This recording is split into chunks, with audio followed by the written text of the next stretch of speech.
اللہ تبارک و تعالیٰ نے ارشاد فرمایا وَأَطِیعُوا اللَّهَ وَأَطِیعُوا الرَّسُولَ، اور اللہ کی اطاعت کرو اور رسول کی اطاعت کرو۔ سبحان اللہ۔ قرآن مجید میں اللہ تبارک و تعالیٰ نے کئی مقامات پر اپنی اور اپنے پیارے محبوب صلی اللہ علیہ وسلم کی اطاعت کا حکم دیا ہے۔ اطاعت کا حکم دیا ہے۔ اطاعت کا مطلب کیا ہے؟ کہ اللہ اور اس کے رسول صلی اللہ علیہ وسلم کے بتائے ہوئے طریقے پر عمل کرنا۔ سبحان اللہ۔ حضور کی سیرت مطہرہ کے مطابق اپنی زندگی گزارنا، یہ اطاعت ہے۔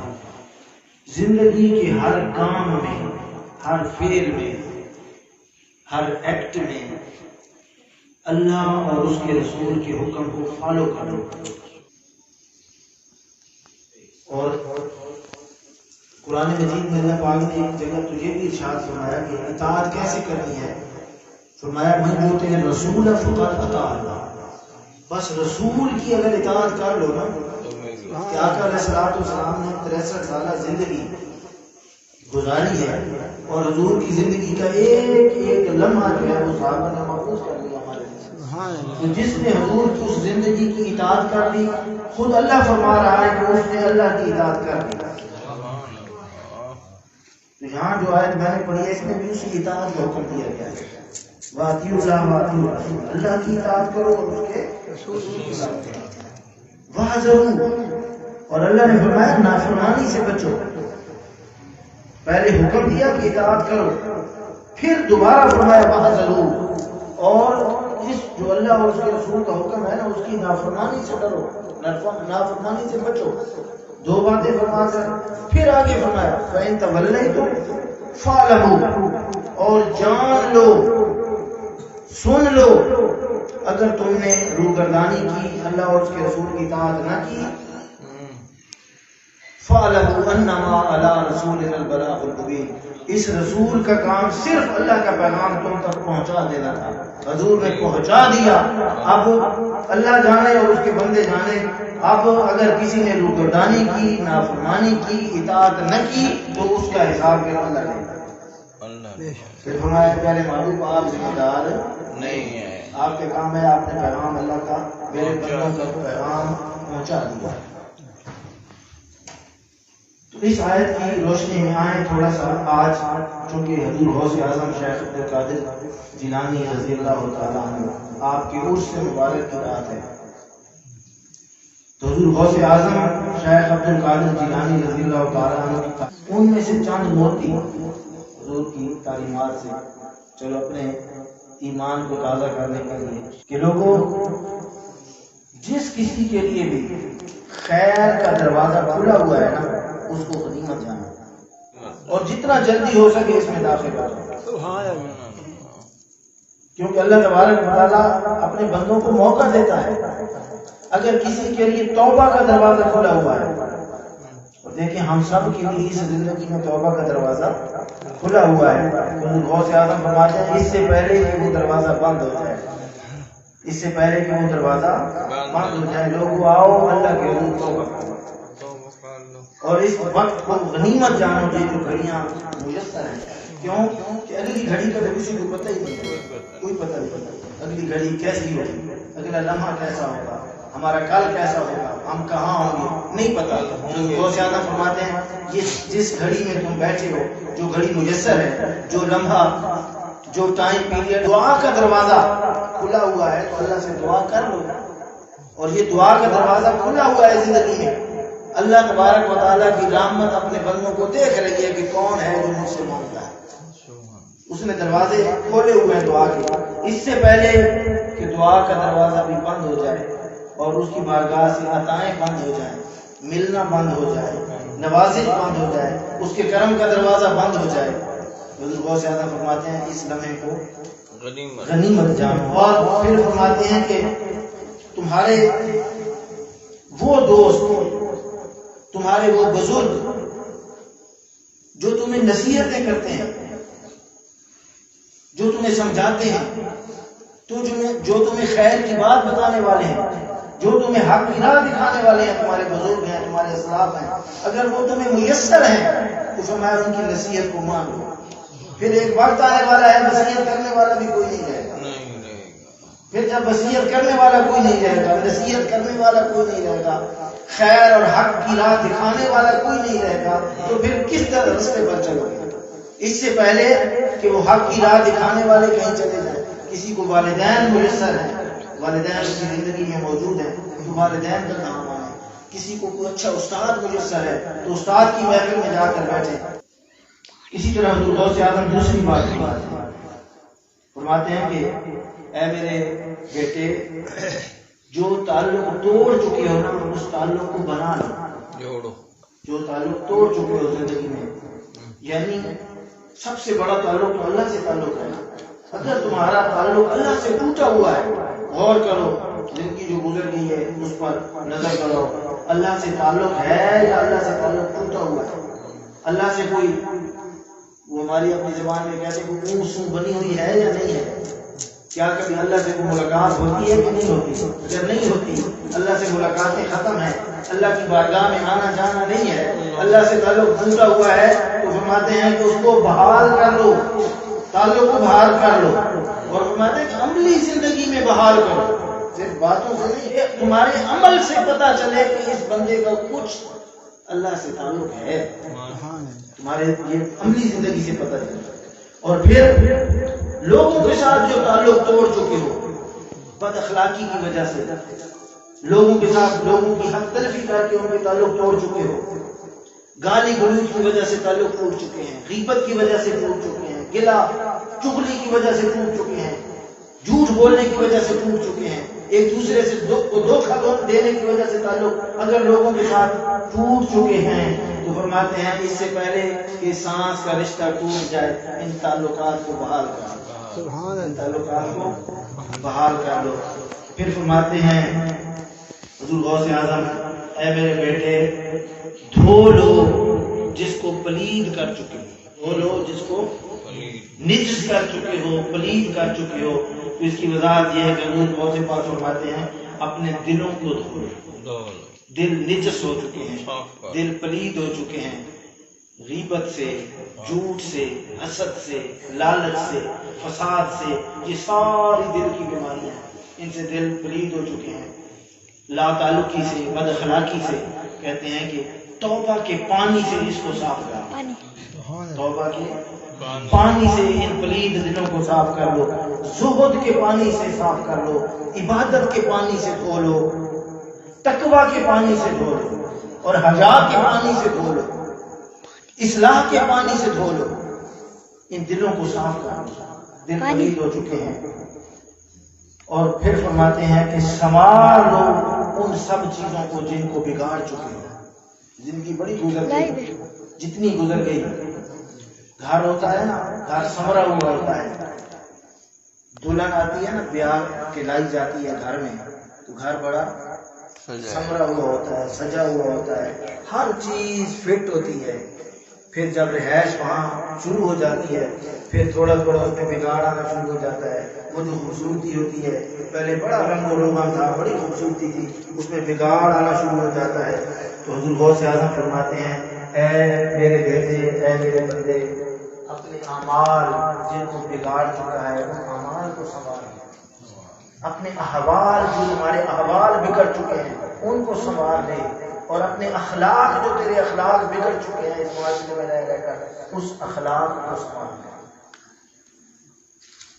پھر فرماتے ہیں غوث پاک کہ لوٹا دو اس کو ہر وہ چیز جس سے تم چیزیں چھین چکے ہو. لوگوں سے جو چیزیں چھین چکے ہو، لوگوں کا حق کھائے بیٹھے ہو، لوگوں کا حق غصب کیے بیٹھے ہو، لوگوں کا مال کھائے بیٹھے ہو، بچوں کو حق نہیں دے رہے ہو، بہنوں کو حق نہیں دے رہے ہو. اب اس کی میں وضاحت کر رہا ہوں. حضور غوث پاک نے بڑے چھوٹے چھوٹے جملے فرمائے، چھوٹے چھوٹے. لوٹا دو اس کو ہر وہ چیز جس سے چھین چکے ہو. اب دنیا میں دیکھو ہم کیا کیا چھین چکے ہیں لوگوں سے. کسی کا سکون چھین چکے ہیں، کسی کا سکون ہماری وجہ سے برباد ہوا ہے، کسی کی زندگی کو ہم خراب کر چکے ہیں، کسی کا حق کھائے بیٹھے ہیں، کسی پر ہم غضب کیے بیٹھے ہیں، کسی پر ہم فرعون بنے بیٹھے ہیں، کسی پر سردار بنے بیٹھے ہیں. بہت سی چیزیں ہیں، فرماتے ہیں نہیں، جو جائز ہے وہ لے لو، جو ناجائز ہے لوگوں کو واپس کر دو، لوٹا دو۔ اور پھر فرماتے ہیں لوگوں، اگر اللہ سے تم نے فرار اختیار کر لیا ہے، اللہ سے بھاگے ہوئے ہو، تو تائب ہو کر توبہ کر کے اللہ کی طرف پلٹ۔ دنیا اللہ سے بھاگ چکی ہے، فرار میں ہے ہم ہر چیز کے ساتھ۔ دوستو اس دنیا میں ہمارا تعلق پکا ہے، ایک اللہ کی ذات کے ساتھ پہنچا ہے۔ دوستیاں بھی ہماری پکی ہیں، برادریاں بھی نبھاتے ہیں، برادریاں نبھاتے ہیں کہ نہیں نبھاتے؟ رشتہ داریاں بھی نبھانے کی کوشش کرتے ہیں، دوستیاں بھی نبھانے کی کوشش کرتے ہیں، وفا کرنے کی ہر ایک کے ساتھ کوشش کرتے ہیں، یاریاں بھی نبھاتے ہیں۔ ایک یاری نہیں نبھاتے تو کس کے ساتھ نہیں نبھاتے؟ حضرت میاں محمد رحمۃ اللہ علیہ فرماتے ہیں سچی یاری پتنگاں والی، سچی یاری پتنگاں والی، شمع جلی آ چکے۔ سچی یاری پتنگاں والی، شمع جلی آ چکے، پھر نہ کدرے جامن جوگے، لاٹ اتے سڑ بکے۔ پھر حضور غوث اعظم رضی اللہ تعالیٰ عنہ فرماتے ہیں کہ بیدار ہو جا نیند سے، جاگ جا اے میرے بیٹے، بیدار ہو جا۔ حضور غوث اعظم مخاطب کر رہے ہیں اپنے مرید کو، اے میرے بیٹے بیدار ہو جا، جاگ جا، اس سے پہلے کہ تجھے قبر میں نیند سے بیدار کیا جائے، اس سے پہلے اس غفلت والی زندگی جو تو گزار رہا ہے اس میں بیدار ہو جا۔ ایک وقت آئے گا جب تو مر جائے گا اور تجھے مرے ہوئے کو زمین میں دفنا کر آئیں گے، پھر آ کر وہاں تجھے فرشتے بیدار کریں گے، اٹھ اب حساب دے۔ اس سے پہلے کہ فرشتے تجھے آ کر نیند سے جگائیں، حضور غوث پاک فرماتے ہیں کہ میرے بندے تو خود جاگ جا، پہلے جاگ جا، غفلت کی نیند سے جاگ جا، غفلت کی نیند سے، اور اپنے احوال کو سنوار لے۔ اب جاگ گیا تو احوال کو سنوارنے کا موقع ہے۔ اگر قبر میں فرشتوں نے آ کر جگایا نا، پھر تو اگر کہے گا نہیں میں نے تو ابھی بہت سے کام کرنے تھے، تو فرشتے کہیں گے نہیں اب تو وقت ختم ہو چکا ہے، اب وہ جو مہلت ملی تھی وہ ختم ہو گئی ہے، اب تو حساب دینے کا وقت شروع ہو رہا ہے، اب سنوارنے کا وقت جو ہے وہ بیت چکا ہے۔ اور پھر حضور غوث اعظم فرماتے ہیں کہ اے میرے بیٹے اپنی عملی زندگی میں دیندار بن جائے۔ دیندار تو ہم سب ہیں نا، دین اسلام پر تو سب ہیں، کلمہ شریف پڑھا ہوا ہے، مسلمانوں کے گھروں میں پیدا ہوئے ہیں، اپنا نام بھی مسلمانوں والا ہے، والد کا نام بھی مسلمانوں والا ہے، میں بھی مسلمان ہوں، والد بھی مسلمان ہیں تو سارے مسلمان ہیں۔ لیکن فرماتے ہیں کیا عملی زندگی میں بھی دیندار ہے؟ عملی زندگی میں دیندار بن۔ وہ کہتے ہیں کہ جو دیندار لوگ ہیں نا ان کے ساتھ میل جول رکھ، دیندار لوگوں کے پاس بیٹھ، ان کی مجلس میں آیا جایا کر، جو دین والے ہیں، جن کی زندگیوں میں عملی دین ہے، فزیکلی دین ایگزسٹ کرتا ہے، جہاں وہاں جا کے اس مجلس میں بیٹھ کر۔ نعرے لگانے والے بڑے ہوتے ہیں، نعرے لگانے والے شکل و صورت والے بھی بڑے ہوتے ہیں، شکل و صورت بڑی اچھی دیکھنے میں، لیکن اصل میں یہ دیکھنا ہے کہ اندر من میں دین کتنا اترا ہوا ہے، من میں اللہ کا حیا کتنا ہے، اللہ کے رسول کا حیا کتنا ہے، دین کا حیا کتنا ہے، قرآن مجید کی تعلیمات پر کتنا عمل ہے، حضور کی شریعت پر کتنا کاربند ہے، یہ ساری اپنی زندگی۔ کیوں؟ حضور غوث پاک فرماتے ہیں میرے بیٹے تیری جلوت تو ٹھیک ہے، تیری خلوت ٹھیک نہیں ہے۔ جلوت کہتے ہیں یہ جلوت ہے جس میں ہم بیٹھے ہیں سب کے ساتھ، یہ جلوت ہے۔ خلوت ہوتی ہے تنہائی۔ وہ فرماتے ہیں جلوت تیری ٹھیک ہے، مسجد میں آتا ہے تو مومن لگتا ہے، معاشرے میں نکلتا ہے بڑا مومن لگتا ہے، کسی فنکشن میں جاتا ہے مومن بن کر جاتا ہے، دیکھنے میں بڑا مومن ہے۔ اے میرے بیٹے یہ دیکھ کیا جب تو تنہائی میں ہوتا ہے، خلوت میں ہوتا ہے، اس وقت بھی تیرا حال وہی ہوتا ہے جو جلوت میں ہوتا ہے۔ لوگوں کے سامنے تو ہر کوئی مومن بنا پھرتا ہے، ہر کوئی بڑا بن کے رہتا ہے۔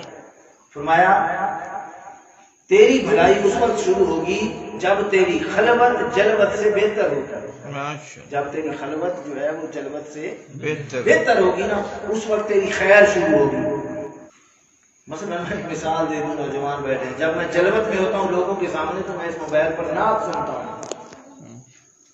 جی، جب جلوت میں ہوتا ہوں تو موبائل پر نعتیں سنتا ہوں، مولوی صاحب کو لگاتا ہوں، قرآن کی تلاوت۔ جب خلوت میں ہوتا ہوں رات کے 1 بجے جب کوئی نہیں دیکھ رہا ہوتا، کیا اس وقت بھی اس پر میں نعتیں سن رہا ہوتا ہوں، قرآن کی تلاوت دیکھ رہا ہوتا ہوں، یا اس وقت میں کچھ اور چیز دیکھ رہا ہوتا ہوں؟ کیا اس وقت اللہ کا حیا ہوتا ہے؟ بندوں کا تو حیا کرتا ہوں نا، بندوں کا تو حیا کرتا ہوں کہ کوئی دیکھ نہ لے، لیکن کیا جب کوئی دیکھنے والا نہیں ہوتا، صرف وہ دیکھنے والا ہوتا ہے، تو اس کا بھی حیا کرتا ہوں یا نہیں کرتا؟ یہ حضور غوث اعظم رضی اللہ تعالیٰ عنہ فرما رہے ہیں، اور آج سے 1000 سال پہلے فرما رہے ہیں، 1000 سال پہلے بھی اللہ کے ولی کی نظر تھی کہ ایک وقت آنے والا ہے کہ لوگوں کی جلوتیں تو ٹھیک ہوں گی، خلوتیں خراب ہوں گی۔ اے بندے اپنے دل کو صاف رکھ، حضور غوث اعظم فرماتے ہیں اپنے دل کو صاف رکھ۔ کپڑوں کو صاف رکھنا دوستو آسان ہے، کپڑوں کو صاف رکھنا آسان ہے، دل کو صاف رکھنا مشکل ہے۔ اب برے ارادوں سے دل کو صاف رکھ، بری خواہشات سے دل کو صاف رکھ۔ اگر دل صاف ہو جائے گا نا، بہت سے آدمی فرماتے ہیں دل اگر تیرا جب صاف ہو جائے گا نا تو تو جدھر بھی نظر اٹھائے گا نا وہاں سے تجھے عبرت ملے گی، ہر طرف سے پھر عبرت ملے گی، ہر چیز سے پھر سبق لے گا۔ پھر اللہ والے ہر چیز سے سبق لیتے ہیں، اللہ والے جو ہوتے ہیں وہ دریاؤں کے پانی کی روانی سے سبق لیتے ہیں، وہ ہواؤں کے چلنے سے سبق لیتے ہیں، وہ پرندوں کی اڑان سے سبق لیتے ہیں، وہ پھول کے کھلنے سے سبق لیتے ہیں، وہ کانٹے کے چبھنے سے سبق لیتے ہیں۔ پھر ان کو ہر چیز میں اللہ کی فطرت جو ہے نا، فطرت کے جو نظارے ہیں، تمام نظاروں میں پھر ان کو عبرت ملتی ہے۔ ہمیں عبرتیں نہیں ملتی، ہمیں تو کسی کی فوتگی پر بھی عبرت نہیں ملتی، ہم تو دفناتے ہوئے کسی مردے کو بھی ہنس رہے ہوتے ہیں، ہم تو مردے کو قبر میں اتارتے ہوئے بھی دنیا کی باتوں میں لگے ہوئے ہوتے ہیں۔ عبرت نہیں ملتی، دل میں خوف ہی نہیں آتا، نہیں آتا۔ کیوں نہیں آتا؟ حضور غوث اعظم فرماتے ہیں اس لیے نہیں آتا، عبرت اس لیے نہیں ملتی کہ دل صاف نہیں ہے، دل صاف نہیں ہوا۔ اور پھر فرماتے ہیں کہ جب تک دل صاف نہیں نہ ہوگا اس وقت تک اللہ اپنی محبت نہیں ڈالے گا دل میں،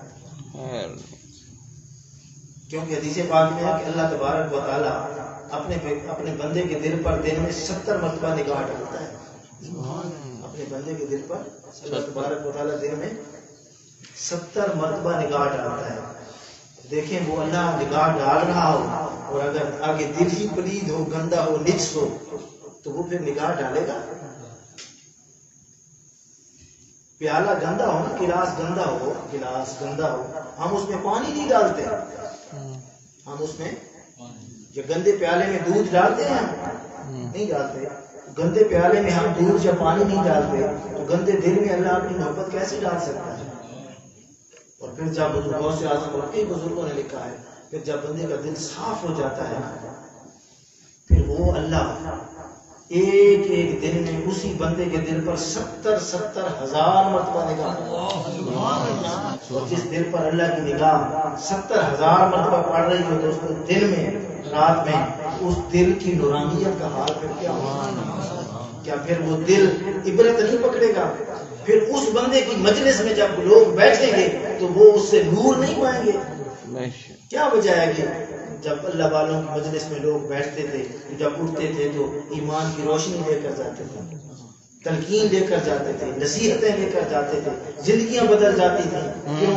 کہ وہ جو دل تھا اس پر اللہ کا نور ڈائریکٹ جلوہ گر تھا، آگے فیض منتقل ہوتا تھا۔ اسی طرح حضور غوث اعظم فرماتے ہیں بیٹے اگر ایسے شخص سے صحبت کرے گا، بڑی خاص بات ہے، صحبت مجلس میں بیٹھے گا جس کے پاس نہ علم ہے نہ تقویٰ ہے، نعرہ تکبیر، نعرہ رسالت، نعرہ خلافت، نعرہ حیدری، نعرہ غوثیہ۔ حضور غوث پاک فرماتے ہیں کہ بندے ایسے بیٹے کے پاس نہ علم ہے نہ تقویٰ ہے، فرمایا اس مجلس سے تجھے کوئی برکت نصیب نہیں ہوتی۔ جس مجلس میں بیٹھ رہا ہے، جس کی مجلس میں بیٹھنا چاہتا ہے، پہلے دیکھ کیا اس کے پاس علم ہے، کیا اس کے دل میں تقوی ہے؟ تقوی اور علم سے معلوم مجلس والے کے پاس بیٹھے گا تو فرمایا اس سے برکت نہیں ملے گی، اس سے دل کی صفائی نہیں ہوگی، اس سے تمہارے اخلاق بہتر نہیں ہوں گے، بلکہ فرماتے ہیں جو کچھ دین تمہارے پاس بچا ہوا ہے نا وہ بھی چلا جائے گا، وہ بھی نکل جائے گا۔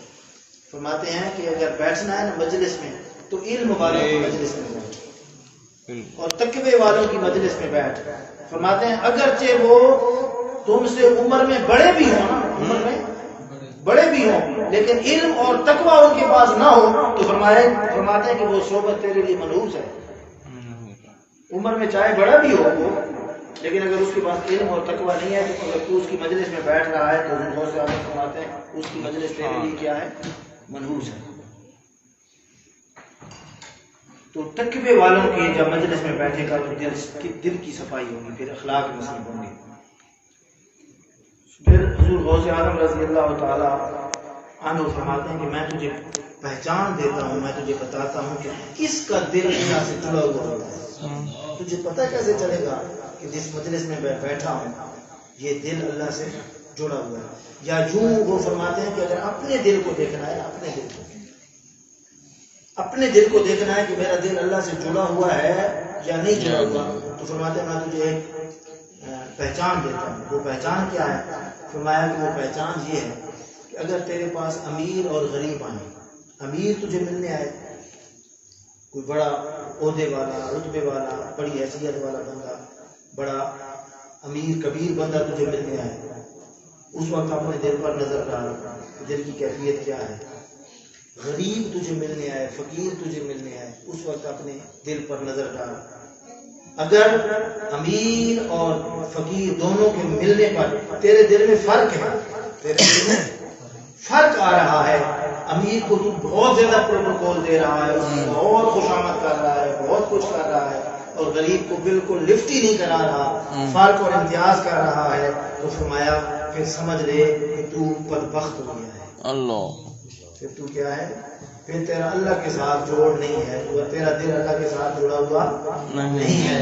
ہاں اگر فقیر بھی آ جائے، امیر بھی آ جائے، تیرے دل میں کوئی فرق نہ آئے، تو دونوں کی عزت کر، دونوں کی عزت کر، امیر کی بھی عزت کر اور فقیر کی بھی عزت کر، اور ان میں کوئی فرق محسوس نہ کرے تیرا دل، تو سمجھ لے کہ اللہ نے تیرے دل کو فلاح دے رکھی ہے، اللہ نے تیرے دل کو فلاح دے رکھی ہے۔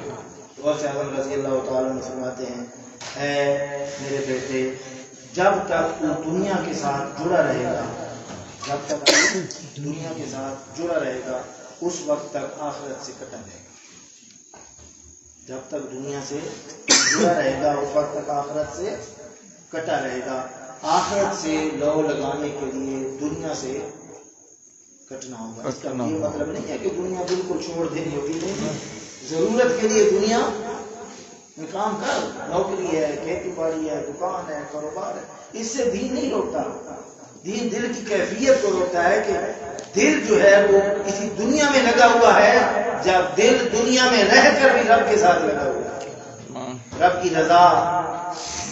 پھر وہی بات آقا کریم صلی اللہ علیہ وسلم کی اطاعت کتنی ہے، اللہ کی زندگی میں اطاعت کتنی ہے، نماز کا کتنا پابند ہے، روزے کا کتنا پابند ہے، حقوق اللہ کتنا پورے کرتا ہے، زندگی میں جھوٹ تو نہیں ہے، سچ ہے، غیبت تو نہیں ہے، دکھاوا تو نہیں ہے، کسی کے ساتھ حسد تو نہیں ہے، کسی کو دھوکہ تو نہیں دے رہا، رشتہ داروں کے ساتھ دشمنی تو نہیں بنا رکھی، صلہ رحمی کرتا ہے یا نہیں کرتا، دوستوں کے ساتھ وفا کرتا ہے یا دھوکہ دیتا ہے، رشتہ داروں کے ساتھ، پڑوسیوں کے ساتھ تعلق کیسا ہے، جس معاشرے میں رہ رہا ہے وہاں لین دین کیسا ہے، کیا لوگوں کے ساتھ گالی گلوچ تو نہیں کرتا، لوگوں کے لیے آسانیاں پیدا کرتا ہے یا لوگوں کے لیے مصیبت بنا ہوا ہے، زندگی کیسی گزار رہا ہے، 24 گھنٹے کیسے گزر رہے ہیں، یہ ساری چیزیں اگر ٹھیک ہیں تو پھر تو دنیا میں رہ کر بھی آخرت کے ساتھ جڑا ہوا ہے۔ دوستو یہ جو تعلیمات ہیں دین کی، ان تعلیمات کو حاصل کرنے کے لیے اور دین کے ساتھ جڑے رہنے کے لیے دوستو دین کا علم ضروری ہے، دین کا علم ضروری ہے، دین کی معلومات ضروری ہیں۔